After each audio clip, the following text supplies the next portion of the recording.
نبی کون ہیں؟ کیا وہ آسمانوں سے آتے ہیں یا کوئی الگ مخلوق ہیں؟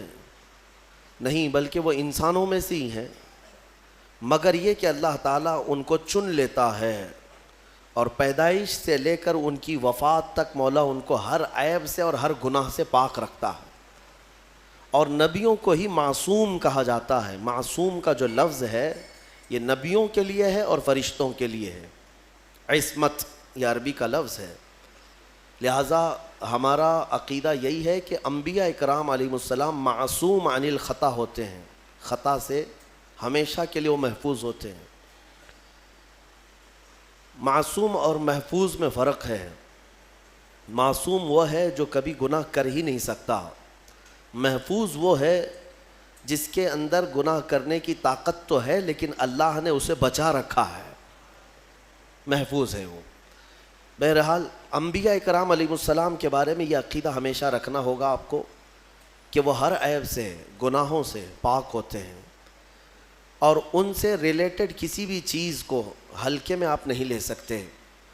کسی بھی نبی کی ادنا سی توہین کرنا کفر ہے، اسلام سے وہ بندہ خارج ہو جائے گا۔ انبیاء اکرام علیہ السلام کے متعلق جو عقائد ہیں اس کو میں سرسری طور پر آپ کے سامنے رکھ رہا ہوں۔ نبی جو ہے یہ محنت سے اور عبادت سے نہیں بنتے۔ پرہیزگار ہو جائے تو نبی بن گئے، بہت زیادہ نمازیں پڑھی، بہت زیادہ اللہ کی بارگاہ میں دعائیں کی تو نبی بن گئے، نہیں۔ نبوت یہ کسب سے، محنت سے ملنے والی چیز نہیں ہے، بلکہ یہ اللہ کی عطا ہے، اور اللہ تعالیٰ نے روحوں میں ہی چن لیا کہ کس کو نبی بنایا جائے گا۔ ابھی دنیا میں آنے سے پہلے ہی جب وہ روحیں ہماری جہاں تھیں، اللہ تعالیٰ نے ان روحوں میں ہی منتخب کر لیا کہ یہ لوگ نبی بنیں گے اور دنیا میں جائیں گے۔ اور وہ آتے کیوں ہیں؟ ایک قوم میں کبھی نبی آئے، کبھی ایک خاندان میں آئے، کبھی ایک شہر میں، کبھی ایک ملک میں، جیسی ضرورت رہی ویسے نبی آئے۔ اور نبیوں کا جو کام ہوا کرتا ہے وہ یہی ہے کہ بھولی بھٹکی قوم کو پھر سے اللہ کے راستے پر لے آنا، شرک سے، بت پرستی سے، کفر سے انہیں نجات دینا، اور ایک خدائے وحدہ لا شریک کی عبادت کی طرف انہیں مائل کرنا، یہ نبیوں کا اہم کام۔ اور ایک بات یاد رکھیں، آدم علیہ السلام سے لے کر میرے آقا صلی اللہ تعالیٰ علیہ وسلم تک جتنے نبی آئے، سارے نبیوں کا عقیدہ ایک ہی تھا، عقیدے میں کسی کے فرق نہیں۔ اللہ کے ایک ہونے میں سارے نبیوں کا اتفاق، قیامت کے قائم ہونے میں سارے نبیوں کا اتفاق، اللہ تعالیٰ کے فرشتے موجود ہیں اس پر سارے نبیوں کا اتفاق، تقدیر کے متعلق سارے نبی ایک ہی عقیدے کے مالک ہیں۔ ہاں، شریعتوں میں کچھ نہ کچھ بدلاؤ آتا رہا ہے۔ شریعت میں جو مسائل جینے کے ہیں، کچھ چیزیں کسی کے نزدیک حلال تھیں، کسی کے نزدیک حرام ہیں۔ پہلے کی امتوں میں کچھ چیزیں حلال تھیں، بعد میں حرام ہوئی۔ جیسے آدم علیہ السلام کی امت، ان کی اولاد تھی، بھائی بہن کا نکاح جائز تھا۔ کیوں؟ اس لیے کہ انسان تھے ہی نہیں، جو تھے انہی کی اولاد تھی۔ تو اب نسل کو بڑھایا کیسے جائے گا؟ انہی کی اولاد میں آج جو پیدا ہوتا لڑکا اور کل جو پیدا ہوتی لڑکی، یعنی حضرت حوا کو روزانہ ایک لڑکا اور ایک لڑکی پیدا ہوتے ہیں۔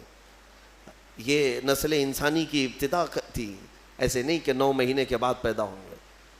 تو آج جو پیدا ہوتا لڑکا اور کل جو لڑکی پیدا ہوتی، ان کے ساتھ نکاح کر دیا جاتا۔ تو ان کی شریعت تھی آدم علیہ السلام کی، اور اس شریعت میں جائز تھا بھائی بہن کا نکاح، لیکن اس کے بعد جب نسل انسانی بڑھ گئی تو پھر یہ منسوخ ہو گیا، حکم ختم۔ اسی طرح سے آپ نے قرآن میں سنا بھی ہے سورہ یوسف کی تفصیل میں کہ حضرت یوسف علیہ السلام کو ان کے 11 بھائیوں نے اور عزیز مصر نے اور ان کے والد نے سجدہ کیا۔ سجدے کا لفظ سنا نا؟ تو یہ سجدہ کیا تھا؟ ان کی شریعت میں تعظیم کا سجدہ جائز تھا، تعظیم کے لیے، لیکن بعد میں شریعت محمدی میں یہ سجدہ بھی حرام قرار دیا۔ سجدے تعظیم بھی ہماری شریعت میں جائز نہیں، چاہے وہ حضور کے لیے ہو، کسی اور نبی کے لیے ہو، یا کسی ولی کے لیے ہو، یا کسی کی قبر کے لیے ہو، کسی کے لیے بھی جائز نہیں۔ میرے آقا صلی اللہ تعالیٰ علیہ وسلم نے سارے سجدے ختم فرمائے سوائے رب ذوالجلال کے سجدے کے، اللہ کا سجدہ بس، اس کے علاوہ کسی کے لیے سجدہ جائز نہیں۔ انبیاء اکرام کی شریعتوں میں بدلاؤ ہوتا رہا، کتابیں بدلتی رہیں، لیکن عقیدہ سب کا ایک ہی تھا۔ آدم علیہ السلام سے لے کر آج تک جو عقیدہ ہمارا ہے، یہ عقیدہ سب کا متفق ہے، ایک ہی ہے۔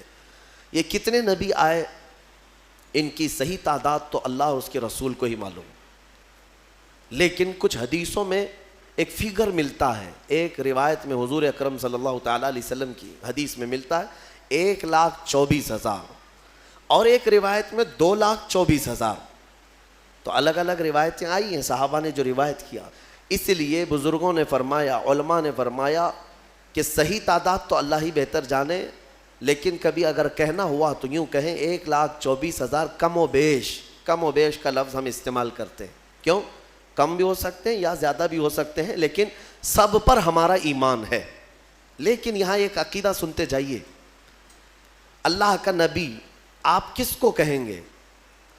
کسی کو بھی اللہ کا نبی کہنے کے لیے نام کے ساتھ آپ کو قرآن میں اس کا نام ہونا چاہیے یا رسول پاک سے سنا ہوا ہونا چاہیے۔ حضرت ابراہیم علیہ السلام نام کے ساتھ نبی ہم جانتے ہیں کہ نہیں، کیونکہ ان کا نام قرآن میں بھی آیا ہے اور حضور کی زبان پر بھی آیا ہے۔ اسماعیل علیہ السلام، موسیٰ علیہ السلام، عیسیٰ علیہ السلام، داؤد علیہ السلام، سلیمان علیہ السلام، یہ انبیاء وہ ہیں جن کے نام قرآن میں آئے اور احادیث میں بھی آئے۔ کل 26 نبیوں کے نام قرآن میں آئے۔ کتنے؟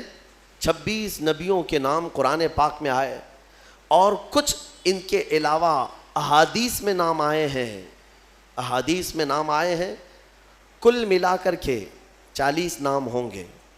اگر 40 نام ہیں تو باقی 1,24,000 کہاں ہیں؟ تو ان کے بارے میں آپ کو من جملہ عقیدہ رکھنا ہوگا۔ اتنے آئے تھے لیکن ہر ایک کا نام ہمیں معلوم نہیں۔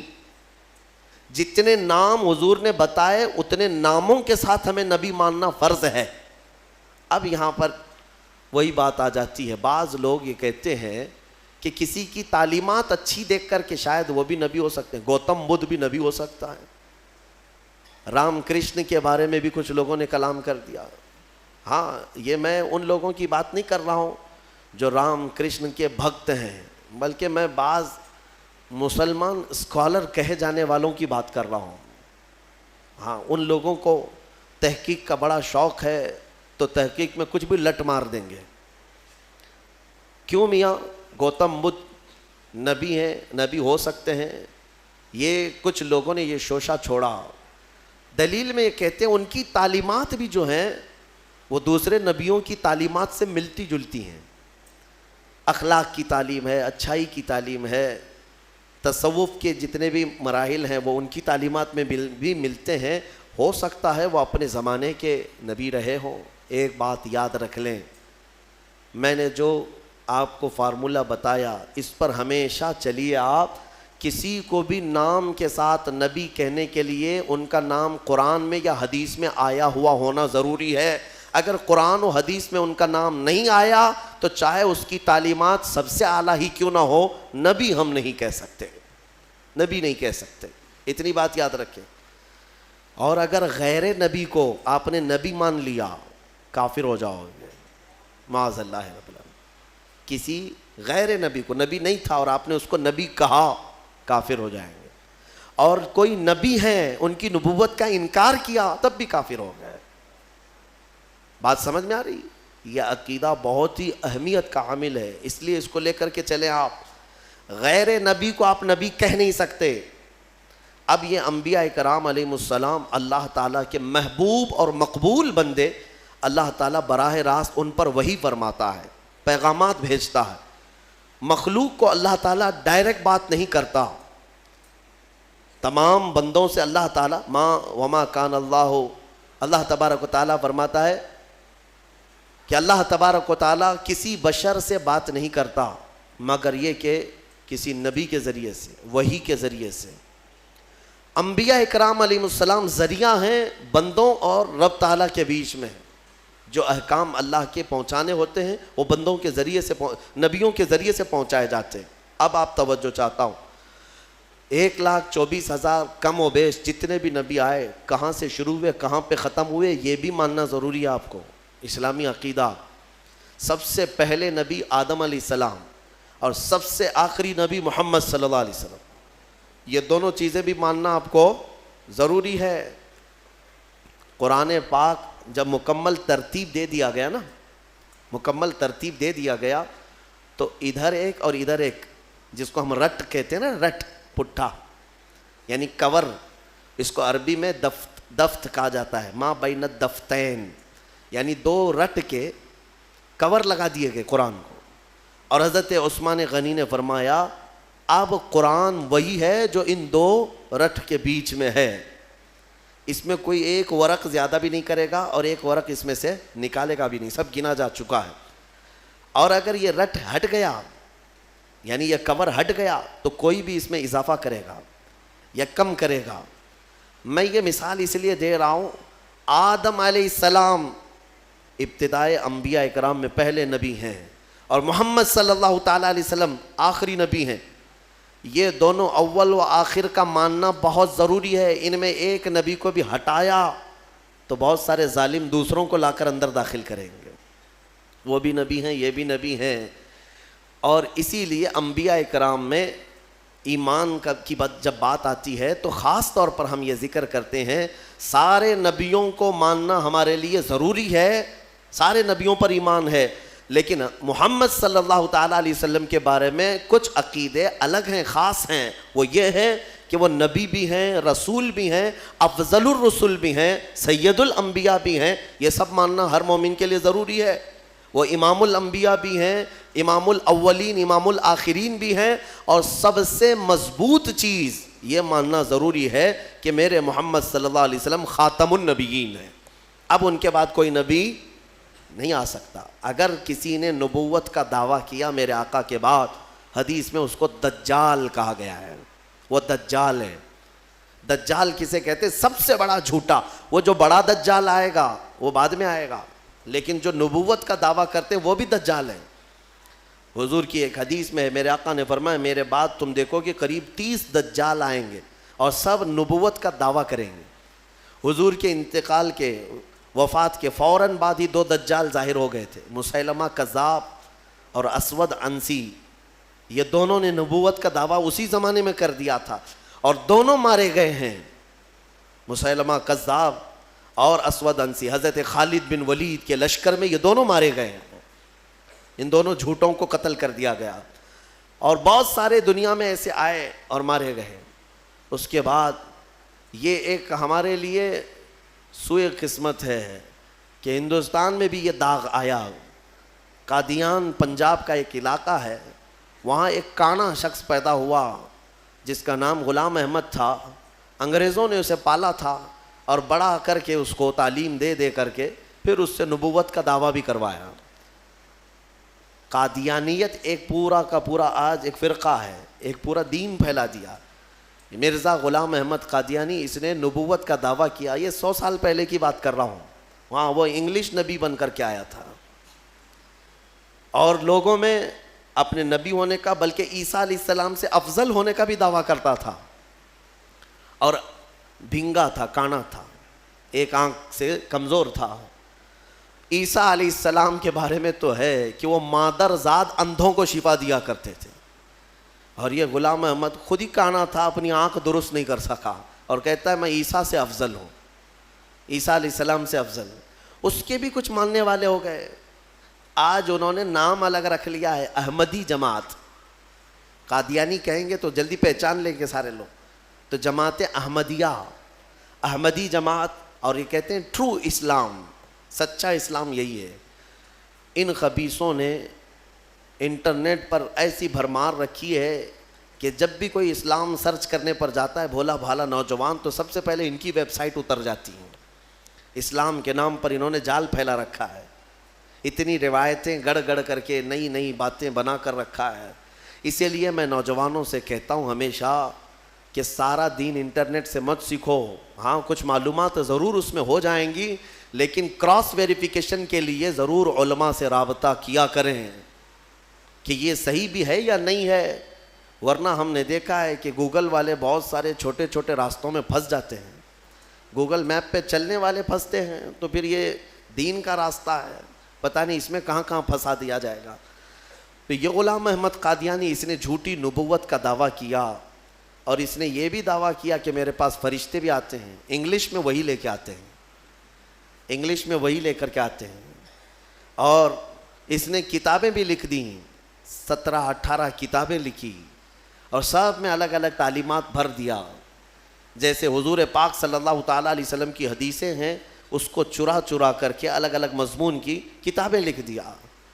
آپ کو میں ایک بات بتا دوں، اس نے خود اپنے ہاتھوں سے کتاب لکھا ہے، جبکہ 1,24,000 کم و بیش جتنے نبی آئے، ان نبیوں کے بارے میں ایک روایت متفقہ ہے کہ کسی بھی نبی نے اپنے ہاتھ سے کوئی وحی نہیں لکھی. اسی لیے تو میرے آقا صلی اللہ علیہ وسلم نے بھی نہیں لکھا. اور اس بات کو لے کر کچھ جاہل یہ سمجھتے ہیں کہ حضور کو لکھنا نہیں آتا تھا. ارے نبیوں کی شان ہے وہ لکھتے نہیں تھے. کیوں؟ اس لیے کہ نبی کا حافظہ ایسا ہوتا ہے کہ اسے لکھنے کی ضرورت ہی نہیں ہوتی، ضرورت نہیں. ہاں لیکن لکھوایا جاتا تھا، حضور نے لکھوایا ہے صحابہ سے. اور یہ مردود تو خود ہی لکھتا تھا، ساری کتابیں خود ہی لکھا، اور پھر بعد میں مارا بھی گیا، ختم بھی ہو گیا. انہوں نے ایک گند پھیلا رکھی ہے، فرشتوں کا نام بھی ٹیسو ٹیسو میسو میسو، نہ جبرائیل نہ میکائیل نہ اسرافیل نہ اسرائیل، ٹیسو ٹیسو میسو میسو، جو وہی لے کر کے آتے تھے. نعوذ باللہ من ذالک. انہوں نے ایک دین کو مذاق بنایا. اس طرح کے اور بھی جھوٹے نکلیں گے. نبوت کا دعویٰ کریں گے تو فوراً پہچان لینا کہ یہ ہمارے زمانے کا دجال ہے.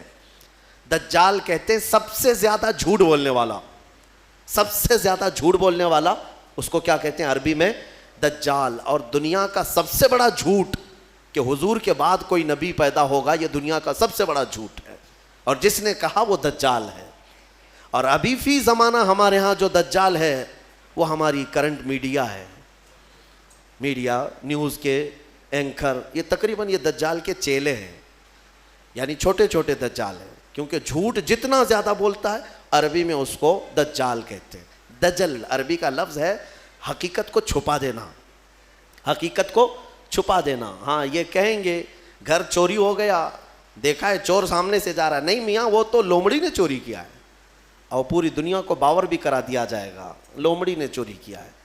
یہ جو دجل ہے اس کو دجال کہتے ہیں، یہ جھوٹ. بہرحال انبیاء اکرام علیہم السلام کے متعلق یہ عقائد آپ کے ذہن نشین رہیں کہ یہ بہت ہی اہمیت کے حامل ہیں. نبوت کے متعلق جو عقائد ہے، اے میرے عزیزو، اس میں کبھی گمراہی نہ آئے. ابھی ماضی میں 4-6 مہینے پہلے ہی ہم سے کچھ لوگ بار بار مطالبہ کر رہے تھے کہ ایک ہندوستان میں کوئی رام پال نام سے شخص ہے جس نے تعلیمات وغیرہ کے ذریعے سے اپنے آپ کو یہ ثابت کرنا شروع کیا کہ محمد کے بعد میں آخری نبی ہوں. تمہارا کیا تعلق ہے نبوت سے؟ ادھر کیوں آ گئے؟ وہ انت بھکتی زیادہ اچھی ہے تمہارے لیے، وہیں پر رہتے. لیکن اس کے چیلے بار بار مجھے کہتے ہیں کہ ہمارے ساتھ بھی مباہلہ کر لو، ہمارے ساتھ بھی مقابلہ کر لو. میرے عزیزو، یہ منہ لگانے کے بھی قابل نہیں ہے. نبی پاک صلی اللہ تعالیٰ علیہ وسلم کے بعد آج بھی یہ موجود ہے. وہ کہتے ہیں کہ نبوت جو ہے ابھی بھی چل رہی ہے اور ہم آخری نبی ہیں. بہت سارے اس طرح کے فتنے آئے. میرے عزیزو، ایک اور فتنہ جنم لیا ہے انٹرنیٹ کی سرزمین پر، گوہر شاہی فتنہ.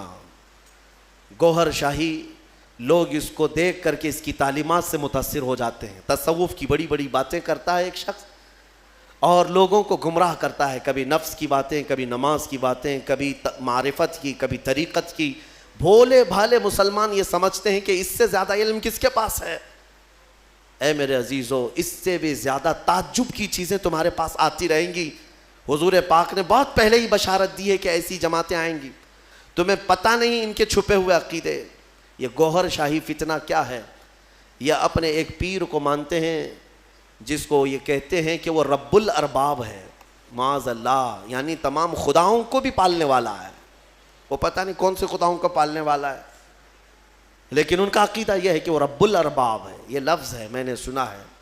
کھلی ہوئی، یہ کھلا ہوا ارتداد ہے. ان کا اسلام سے بھی تعلق نہیں، اور لوگ اس کو تصوف کا بادشاہ سمجھے بیٹھے ہوئے ہیں.